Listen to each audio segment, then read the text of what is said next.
오늘 말씀의 제목을 같이 하시면 좋겠습니다. 죽을 준비가 제대로 살 준비다. 죽을 준비가 제대로 살 준비다. 우리 오늘 제풀도 벤처럼도 모두 한 번 더 합시다. 죽을 준비가 제대로 살 준비다. 죽을 준비가 제대로 살 준비다. 오늘 아침 저는 생뚱맞은 질문으로 우리 같이 한번 생각을 나누고 싶습니다. 옆에 분에게 아주 예의를 갖추면서 정중하게 여쭤보십시오. 올해 연세가 어떻게 되십니까? 당신은 지금으로부터 얼마나 더 살 것 같습니까? 언제 죽을 것 같습니까? 부모님은 몇 세에 돌아가셨나요? 당신은 나이가 몇 살 때쯤 죽으면 좋을 것 같습니까? 긍정적으로 이렇게 질문을 한번 바꿔봅니다.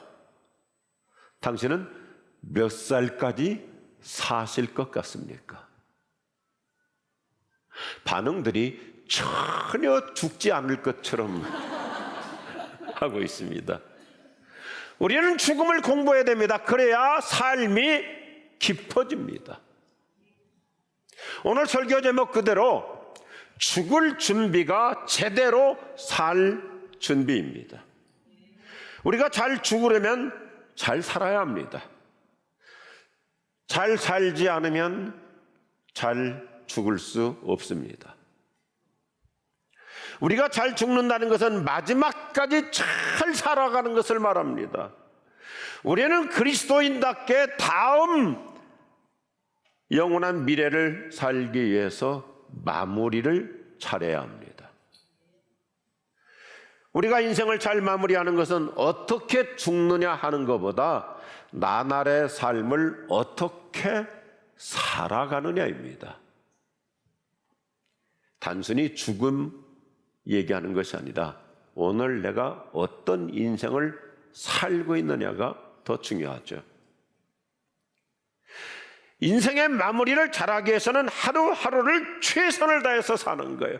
그래서 저는 제 인생의 지론 중에 하나가 극대화라는 단어를 좋아합니다. maximize. 나에게 주어진 인생 시간, 얼마나 내가 최대치로 사는가, 얼마나 최선을 다해 사는가, 이것입니다. 우리가 그 사람 90이 넘었다, 100세까지 살았다, 장수했다도 중요하지만, 그러나 그거보다도 더 중요한 것은 그 기간 동안 얼마나 인생을 값어치 있게, 의미 있게, 정말 대실 있게 살았느냐는 것이죠. 90을 살고도 허송생활을 한다면 무의미한 것이고, 80을 살아도 극대화로 살았다면 그분은 훌륭한 인생을 산 거예요. 우리나라는 특별히 전 세계화시킨 것 중에 하나가 맥싱 커피가 있잖아요. 맥싱 커피. 맥싱 커피 마시는 분일수록 더 인생을 맥심으로, 극대화로 살아야 돼.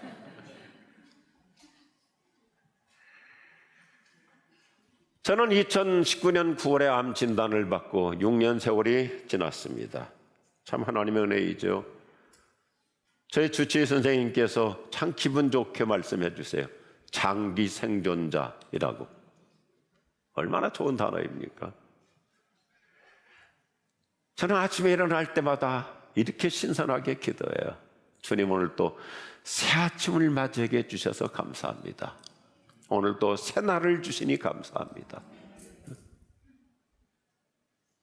날마다 새 아침을 주시고 새날을 살아가게 하시니 얼마나 감사해요. 현대 시인 최승자님의 대표작 즐거운 일기의 소제목이 더 깊은 감동을 줘요. 20년 후 지에게라고 하는 시에 잔잔한 공감을 주는 속구절이 있어요. 이상하지?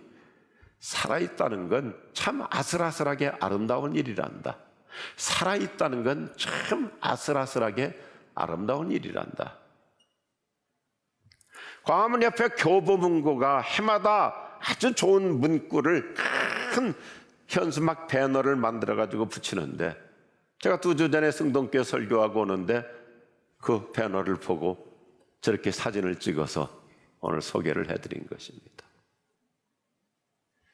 우리 교우들 중에 이미 암을 이기신 분들도 많이 계십니다. 승리자로 살아가고 계심을 축하드립니다. 한번 생각해 보십시오. 지금 내가 살아있다는 거 아슬아슬하게 아름다운 일이잖아요. 계속 승리하며 살아갈 수 있기를 주님의 이름으로 축복합니다. 한계에 서본 사람만이 한계에 서 있는 사람을 공감할 수도 있고 도울 수도 있습니다. 제가 6년 전 암 진단 받았을 때는 상황이 매우 심각했었습니다. 처음에는 세브란스 의료진들이 췌장암으로 거의 그렇게 심각하게 예측을 하고 걱정을 했었습니다. 골수암인지도 몰라서 온갖 촬영, 조직검사, 골수검사 다양하게 했습니다. 복강경 수술을 2번이나 하면서 조직검사를 했습니다. 그 당시 저는 담임 목사로서 제 목회 마무리 못하고 아마 인생을 끝낼 수도 있는 그런 상황이었습니다. 암이 급속도로 저렇게 커져가고 있었습니다. 죄송합니다만 개인 얘기라고 생각하지 마시고 제가 지난 6년 사이에 거의 한 3번 정도는 죽을 고비가 있었습니다. 면역력 저하로 코로나가 여러 번 걸렸습니다. 뭐 착각하면 지금도 제가 이렇게 감기라든지 게 쉽게 걸리는 게 면역력이 약해지면 그대로 그냥 침투해 버립니다. 장폐색까지 와가지고 응급실에 끌려가기도 했습니다. 어느 날은 병원에서 나오는데 갑작스럽게 저체온증이 와서 그 자리에서 죽을 뻔했어요. 그래서 퇴근했던 모든 의료진들이 다시 다 막 응급으로 병원으로 돌아와서 그렇게 또 위기를 넘기기도 했습니다. 무슨 얘기를 하고 있는 건가? 명이 길어서 여간에서 안 죽는다 그 얘기입니다. 이런 투병의 과정 속에서 저는 2가지를 집중적으로 공부합니다. 어떻게 하면 암을 잘 치료하고 이기고 나갈 것인가 부지런히 공부합니다. 내 목숨을 의사 선생님에게만 맡기는 것은 그건 바보 같은 일입니다. 의사 선생님은 나를 도와주는 것이고 내 병은 내가 만들었으니 내가 해결해 가야 됩니다. 그리고 동시에 죽음에 관한 공부를 열심히 합니다. 크리스찬이 쓴 책도 있고 넌 크리스찬이 쓴 책들도 있고 다 도움이 됩니다. 그 중에 한 권을 소개한다면 미국 존 홉킨스 대학에서 박사를 받고 예일 대학 대학원에서 활동하고 계시는 존 던럽이라고 하는 분이 마지막까지 잘 사는 삶이라고 하는 명저를 썼습니다. 그분은 몇 가지 차원에서 이 책을 썼는데 첫째는 크리스찬으로서 썼고 둘째는 의사로서 썼고 셋째는 자기도 60대 암 진단을 받았는데 암을 이기고 살아가는 과정 속에서 이 책을 썼습니다. 아주 실제적인 교과서입니다.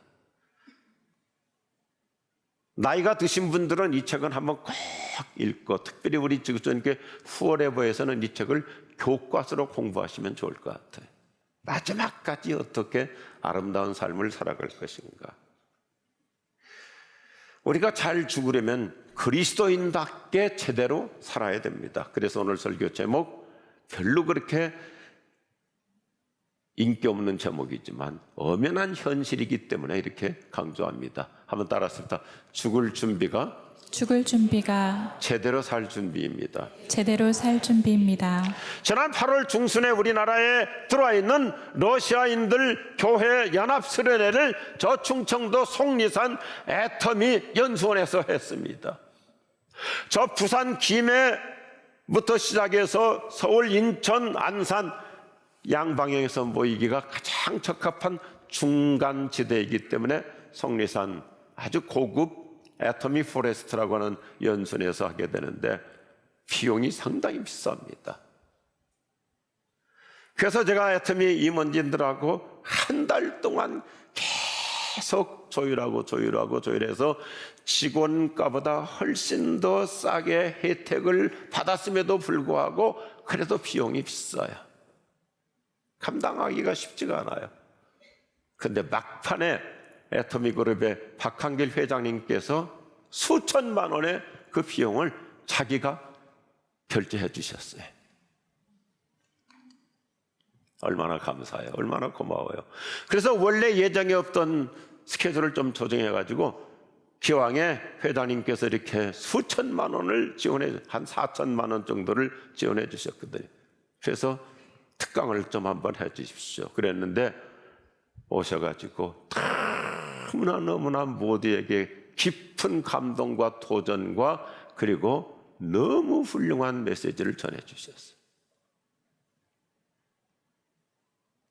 그분의 놀라운 도전은 자기 자신이 죽는 날을 정해놓고 살아가자고 외쳤습니다. 물론 인간의 생사의 주권은 나에게 달려있는 거예요. 내가 뭐 청한다고 그거 되는 거 아니고 하나님의 주권에 달려있지만, 그러나 우리의 마음 바탕, 우리의 정신적인 자세는 내가 언젠가 죽을 것이니까 죽음을 대비하고 살자는 거예요. 그래서 자기도 스마트 기기에다가 죽는 날을 정해놓고 살고 있다는 거예요. 올해 나이가 저하고 같이 70인데 자기 아버지께서 86세까지 사셨대요. 그러니까 앞으로 16년 더 남았잖아요. 그러니까 2041년이 본인이 죽는 날로 여기다 일정표에다 넣어놓고 살으니까 인생을 허투루 살지 않고 짜임새 있게 사는 거예요. 저희 아버지는 88세에 돌아가셨습니다. 그런데 저는 암 환자이기 때문에 아버지보다 한 3년 정도 좀 줄여서 15년 후에 죽는 걸로 정해봤어요. 그래서 2040년 9월 넷째 주일 저녁이 제가 죽는 날입니다. 왜냐하면 셋째 주일이 더 좋은데 셋째 주일이 내 손자 생일날이에요. 그리고 그 주간 20일이 추석 명절이에요. 그러니까 추석 다 끝나고 주일 밤에 죽으면 2박 3일로 장례식을 빨리 끝낼 수 있잖아요. 화요일 날 끝내면 교회 일정에도 별로 무리가 가지 않고 식구들이나 교인들도 다 명절 편안히 쉬고, 그리고 이제 주일 저녁 때쯤 죽었다가 화요일 날 장례식 끝나면 여러 사람 불편하지 않게 되고요. 할렐루야. 네.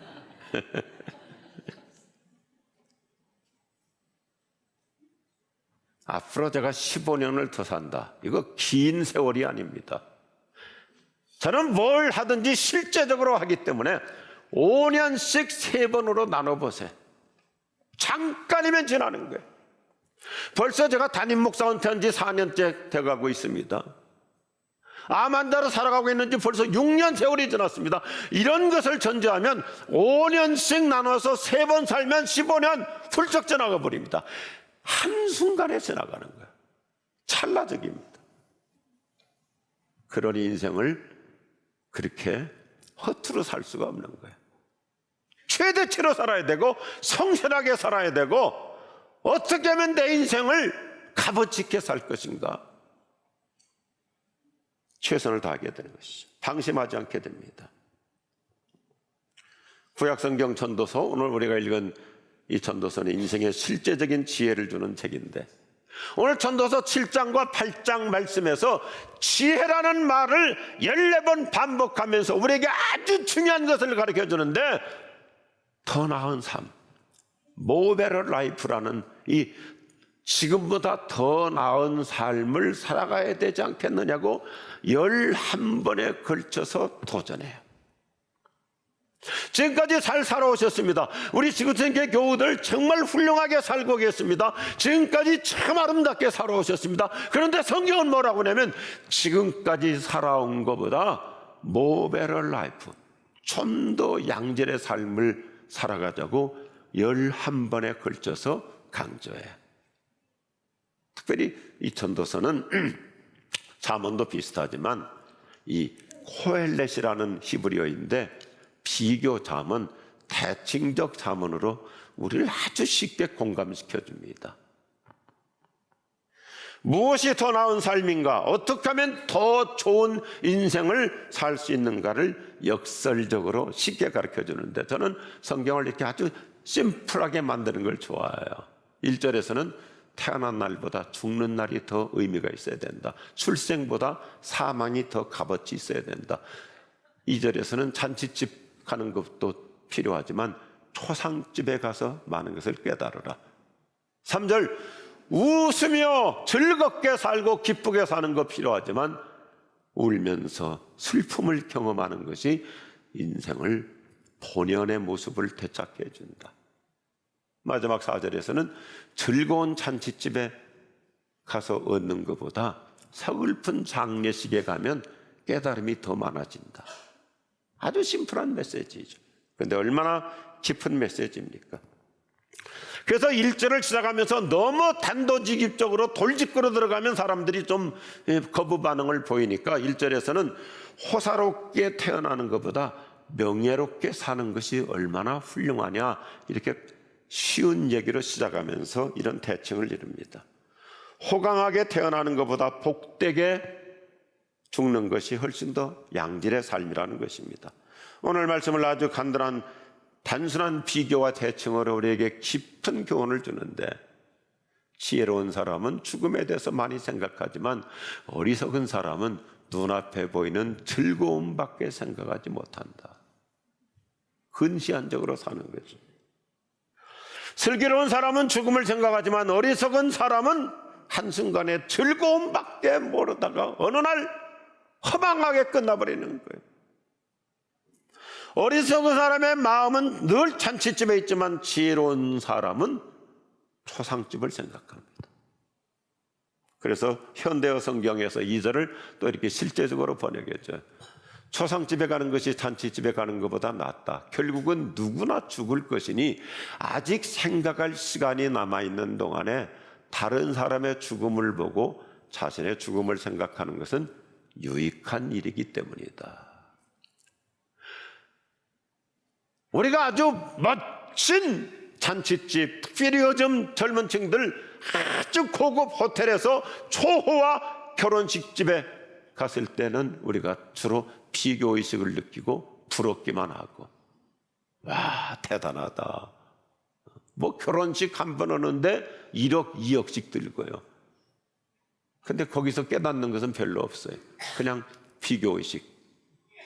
때로는 그냥 위축되고. 그러나 초상집에 가면 자기를 반추하죠. 돌아보게 되죠. 깊이 생각하게 되죠. 아, 나도 인생을 이렇게 그냥 무의미하게 살아서는 안 되겠구나.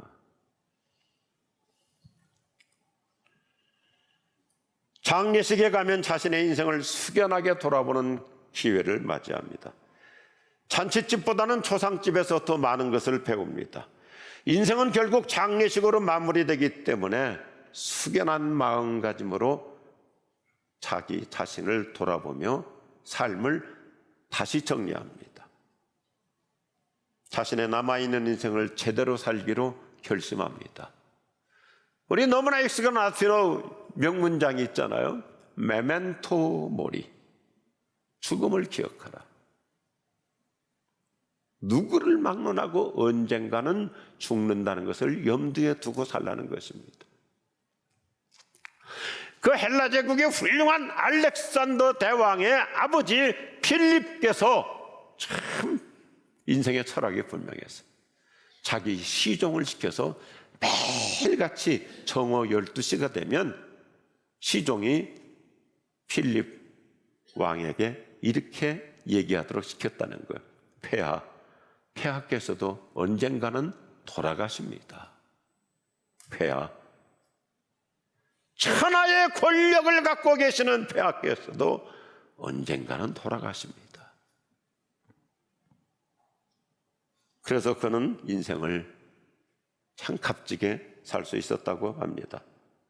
우리는 태어난 날보다 죽는 날을 더 의미 있게 만들어야 됩니다. 저는 목사로서 참 그동안 장례식도 많이 했고, 제가 부목사 시절만 하더라도 장례식이 보통 집에서 많이 했거든요. 제 손으로 직접 염을 해드린 분들이 50명이 넘어요. 그 옛날에는 집에서 다 시신을 모셨기 때문에 여름에 돌아가시면 막 하루 사이에 다 부패해가지고 염하다 보면 손가락이 푹푹 들어갑니다. 재밌는 얘기 하나 하고 진행할게요. 제 이제 조수 강도사님을 이제 제가 염을 또 가르쳐 주면서 어떤 할머니가 좀 험하게 온몸이 이렇게 막 뒤틀려서 돌아가셨어요. 그래서 이제 주물러서 풀어드려야 되거든요. 그 풀어드리는데 제 후배 강도사에게 오른손 잘 붙잡고 있으라고 이렇게 붙잡고 있는데 제가 왼손을 주물러서 풀어드리는데 오른손이 풀려가지고 이 손이 그냥 강도사 이마박을 팍 쳐버렸어요. 그래서 뭐 토하고 경기하고 난리가 났었어요. 그래서 그 친구는 염하러 가기만 하면 손잡고 이렇게 보고 이렇게 뒤로 돌리고 있어요. 그런데 목사로서 솔직하게 말씀드립니다. 장례식에 가서 어떤 분은 정말 할 얘기가 많아요. 너무 훌륭하게 살았고 고결하게 살았고 아름다운 인생의 발자취를 남겼기 때문에 장례식 설교가 풍해하듯이 길어질 수 있는 분이 있는가 하면 솔직히 어떤 분의 장례식은 할 말이 없습니다. 도대체 무슨 말을 해야 되는가? 왜요? 다 알잖아요. 문상 오신 분들이 다 알잖아요. 이분이 어떻게 살았는지. 그러니까 추상적 설교를 하게 되고 횡설수설하게 되는 거예요. 그렇다고 솔직하게 이렇게 살아서는 안 됩니다. 이분처럼 이렇게 잘못된 인생을 살아서는 안 됩니다. 이렇게 설교는 할 수 없으니까 그냥 두루뭉실하게 추상적으로 설교할 수밖에 없는데 어떤 분은 얼마나 하고 싶은 얘기가 많은지. 여러 해 전에도 우리 교회 유시상 장로님께서 먼저 천국을 가셨는데 얼마나 훌륭한 삶을 사셨는지, 얼마나 아름다운 인생을 사셨는지. 사랑하는 우리 교우들이여, 내 장례식이 축제 분위기가 될 수 있기를 축복합니다. 그렇잖아요. 모든 사람들이 문상 와가지고 참 본받을 만한 분이라고, 훌륭한 인생을 사셨다고, 참 복된 인생을 사셨다고. 우리 그런 장례식이 축제가 될 수 있기를 주님의 이름으로 축복합니다. 아멘 안 하시는 분도 돌아가시게 돼 있어요.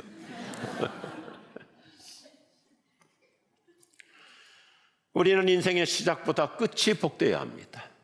출생하는 날보다 죽는 날이 아름다워야 됩니다. 화려한 돌잔치나 결혼식보다 고결한 장례식이 될 수 있기를 다시 한번 축복합니다. 그러므로 어떻게 죽을 것인가는 곧 어떻게 살 것인가를 결정해 줍니다. 죽음을 생각하며 사는 사람은 인생을 마구제비로 살지 않습니다.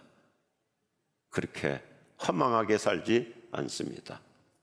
인생의 기초 다지기는 다른 데 있지 않아요. 종말론적 신앙에 있어요. 예수님의 설교의 피날레가 뭐예요?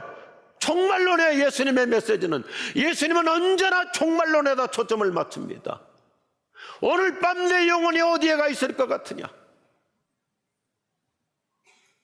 입신양면을 위해서, 출세를 위해서, 돈 벌기 위해서, 뭐 자기 자신만을 위해서 욕심쟁이로 완전히 수돈노로 살고 있는 사람을 향해 예수님은 도전하시는 거예요. 너 그렇게 너밖에 모르고, 이 세상밖에 모르고, 돈밖에 모르고, 명예밖에 모르고, 그런데 너 오늘 밤 너의 영혼이 어디가 있을 것 같으냐? 죽은 다음에 심판을 예수님은 상기시켜 주십니다. 하늘에서의 찬란한 영광과 상급을 바라보게 하십니다. 사랑하는 우리 지구촌 가족들이요, 오늘 설교를 듣는 모든 성도들이요, 저 여러분 예수님의 그 말씀 우리가 나에게 해당될 수 있길 바래. 하늘의 상 받을 자요. 아멘 하십시다. 하늘의 상 받을 자요, 땅에 복 받을 자요, 내 아버지께 복 받을 자요.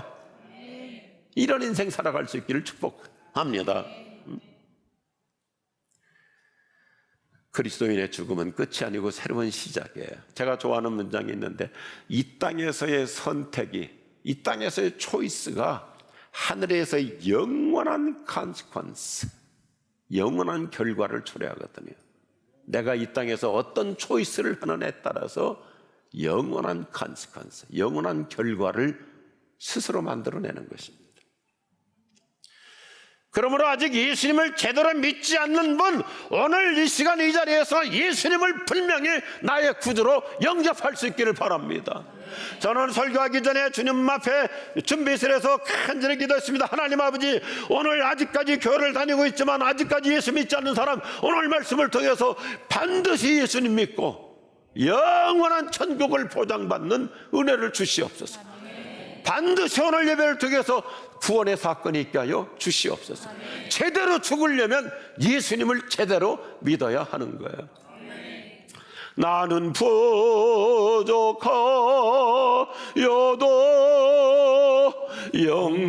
영접하실 터이니 영광 나라 계신 임금 우리 구주 예수. 나는 부족하여도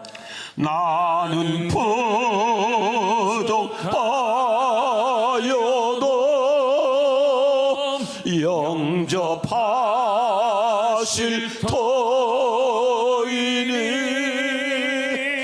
영광 나라 계신 임금 우리 구주 예수라. 예수님만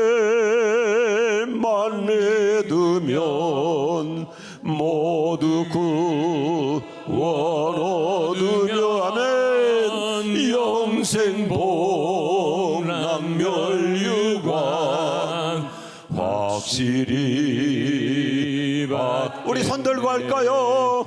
예수님만 믿으면 모두 구원 받으며 영생 복락 멸류관 확실히 받겠네. 우리가 죽을 준비라는 것은 자포자기하라는 뜻이 아닙니다. 인생을 그냥 체념하고 살라는 것이 아니죠. 오히려 더 적극적으로 의미 있게 더 생산적으로 살아가라는 거죠. 아까 소개했던 잔 던럽이 참 쉽게 얘기합니다. 사람은 두 종류의 케이스로 죽어간대요. 점진적으로 서서히 죽느냐, 어떤 경고도 없이 갑자기 순식간에 죽느냐입니다. 몸이 약하거나 태생적으로 질병이 있는 분들은 서서히 점진적으로 죽어가죠. 갈수록 다운되니까요. 그러나 아주 건강한 사람은 어느 날 갑자기 순식간에 졸지의 생을 마감하게 됩니다. 따라서 우리는 죽기 전에 해야 할 일들을 좀 더 실제적으로 값지게 살아야 합니다. 인생을 잘 마무리하고 결정하고 사는 만큼 그 사람은 하루를 살아도 최선을 다해 사는 거예요. 할 수 있는 것을 다 하는 거예요. 독일의 철학자 월터 카우프만이 어느 이교도의 믿음이라는 책에서 참 우리에게 깊은 공감을 줍니다. 따라합시다. 사람은 죽음을 만나고 나면 삶이 더 깊어진다. 그래요. 죽음이라고 하는 현실을 부딪히고 나면 인생 그렇게 무방비로 살지 않아요. 삶이 더 좋아져. 양질의 삶을 살아가요. 우리는 인생의 마지막 순간까지 하나님께 영광이 되는 삶을 살 수 있도록 우리 늘 마음을 그렇게 추스리며 살아갈 수 있기를 축복합니다. 개인 얘기를 해서 죄송합니다만 제가 6년 전 암 진단을 받았을 때 가족들에게 충격을 주지 않기 위해서 침착하게, 그리고 저는 웬만하면 병원에 혼자 다니지 식구들 안 데리고 다닙니다. 왜요? 스트레스는 나 혼자로서 충분하지. 뭐 그렇게 그래서 의사 선생님들이 그래요. 왜 혼자 다니냐고. 처음에 췌장센터 다닐 때도 왜 혼자 하느냐. 간담초에 가보면 환자 한 사람 앞에 식구들 두세 명씩 다 따라오거든요. 그래서 담당 선생님이 왜 혼자 오느냐 그래서 나는 목사니까 내 스스로 해결해야죠. 근데 선생님이 저를 이렇게 위로하더래요. 목사도 사람인데 정기적으로 검사할 때도 가족들 힘들게 하면 안 되는 거예요. 그래서 그런지 요즘은 집사람이 내가 병원 갔다 와도 묻지도 않아요. 확신 있는 것 같아. 안 죽는다고. 하나님이 저에게 5가지 기도 제목을 성령의 감동으로 주셨어요. 첫째, 하나님, 내 병이 하나님께 영광 돌리게 하여 주옵소서. 하나님 영광 가리지 않게 하여 주옵소서. 둘째, 교회 부흥의 방편으로 써주옵소서. 저 때문에 우리 교회가 함께 기도함으로 교회가 막 기도에 불이 붙어서 오히려 부흥의 변곡점을 이루게 하여 주옵소서. 셋째, 우리 교우들에게 희망 모델로 살아가게 하여 주옵소서. 아이고 목사 안 걸리더니 그냥 삽시간에 가버렸다. 교인들에게 허탈하지 않고 교인들에게 실망이나 절망을 주지 않고 암 걸려도 잘 이겨내게더라. 그래서 우리 교회 암 환자들도 희망을 갖게 하여 주옵소서. 그래서 희망을 갖고 치료받는 분들이 많이 계세요. 넷째, 하나님, 내가 가장인데 남편인데 가족들의 행복을 끝까지 책임지게 하여 주옵소서. 행복을 끝까지 책임지게 하여 주옵소서. 그래서 제가 치료받으면서 저희 집사람한테 그랬어요. 당신은 혼자 살기 틀렸어. 당신은 혼자 살기 틀렸어. 내가 끝까지 책임지겠다 이거죠. 다섯째, 미션 인생으로 사명을 다하게 하여 주옵소서. 하나님, 저에게 주신 사명, 이 미션 인생, 주님이 내 인생 부르시는 그날까지 최선을 다해서 살겠습니다. 지금도 변함없이 매일같이 기도합니다.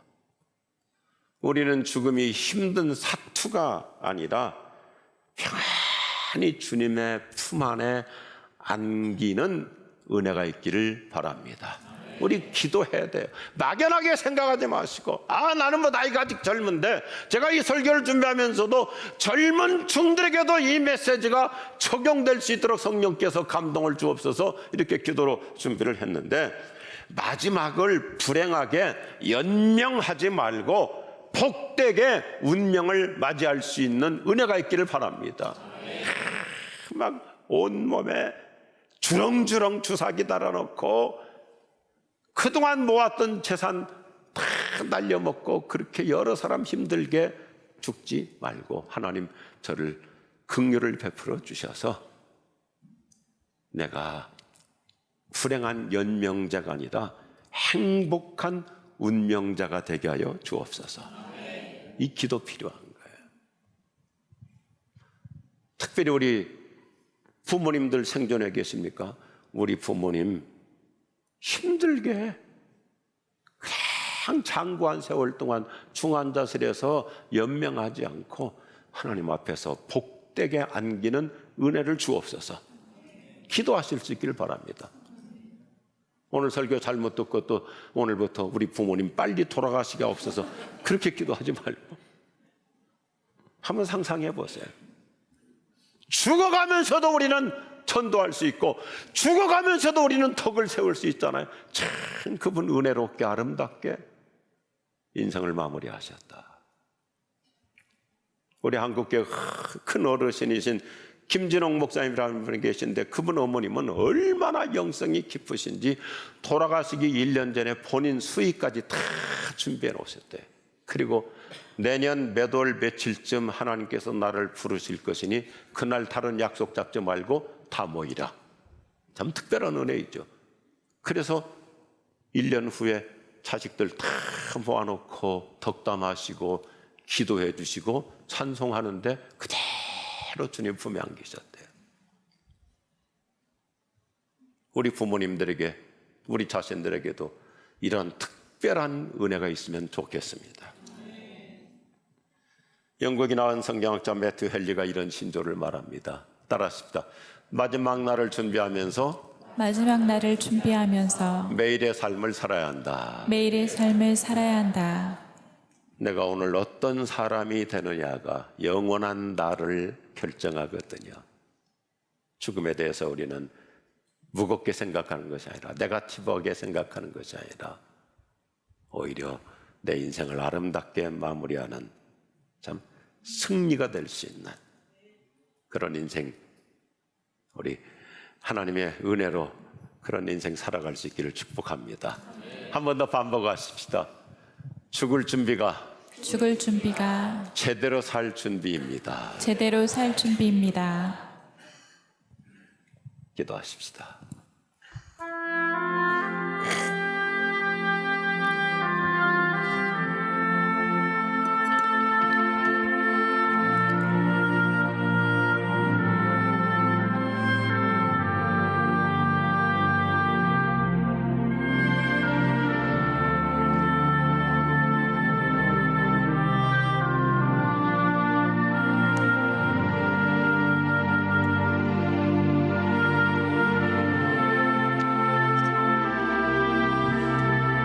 주님이 여기까지 살아왔습니다. 제 인생 갈수록 더 보람되게 하시고 의미 있게 하시고 잘 살았다고 하는 평을 받을 수 있도록 하나님 늘 제 마음을 잘 추스리며 살아가겠습니다. 그런 소박한 기도 하나님은 오히려 기뻐하실 것입니다.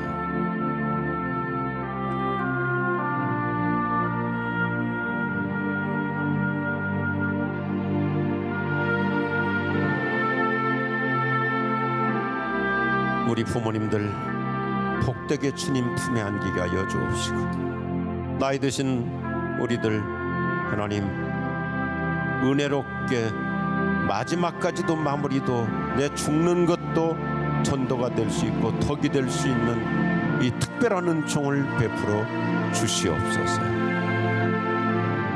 예수님의 이름으로 기도드립니다. 아멘. 다 일어나셔서 함께 찬양하시겠습니다. 보아라 즐거운 우리 집 박수할까요? 거룩한 천국에 거룩한 백성들 거기서 영원히 영광에 살겠네. 거기서 기쁘고 즐거운 집에서 거기서 영원히 영광에 살겠네.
살겠네. 그리 살겠네 나 그리 살겠네 저 생명 시냇가에 살겠네 그리 살겠네 나 그리 살겠네 저 생명 시냇가에 살겠네 우리 하밍으로 할까요?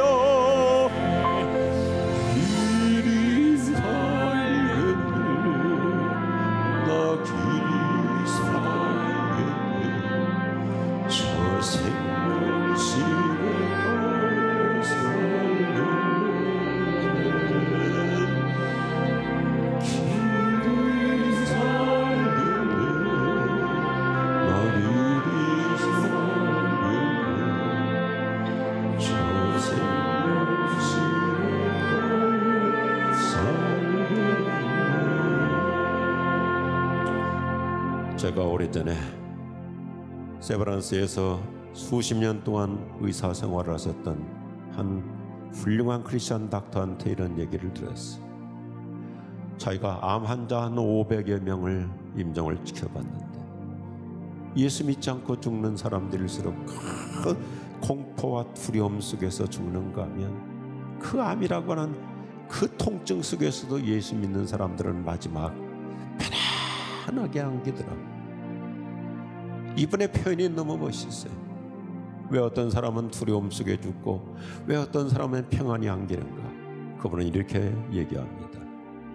죽음의 사자가 잡으러 왔기에 안 잡혀가려고 발버둥 치는 자가 있는가 하면 하늘의 천사가 모시러 왔기에 그 고통 속에서도 편안하게 주님 품에 안기더라. 죽음의 사자가 잡으러 오는 불쌍한 자가 아니라 하늘의 천사가 모시러 오는 영광스러운 승리자 우리 모두 되게 하여 주시옵소서.